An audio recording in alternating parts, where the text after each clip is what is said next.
দোসা খুব কষ্ট খাওয়া দাওয়ার। এই যে মটর ডাল ধুয়ে রেখেছি, মুগ ডাল ভেজে ধুয়ে রেখেছি, এটা ফেনা ভাত করব। চাল ধুয়ে রেখেছি সবজি দিয়ে, আলু নিয়েছি, টমেটো নিয়েছি, বিনস, গাজর আর কাঁচা লঙ্কা, এগুলো সব দিয়ে দেবো এক একে।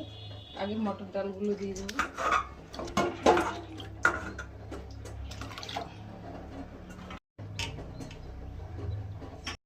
চালগুলো দিয়ে রেখেছি। মুগ ডালটা একটু পরে দেবো নামানোর আগে।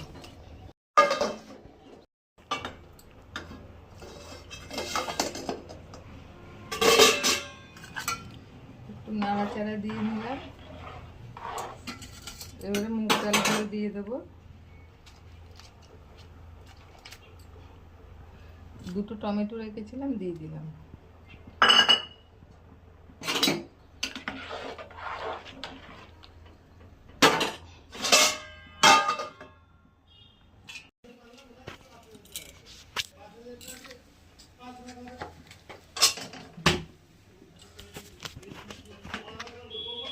একটু চিনি দেবো।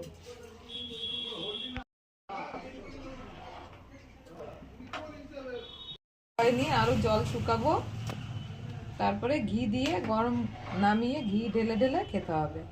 এখন আমাদের এটাই চলবে 15 দিন। হয়ে গেছে ফেনা ভাত। এই যে, ভিডিওটা ভালো লাগলে লাইক কমেন্ট অবশ্যই করবেন। ধন্যবাদ।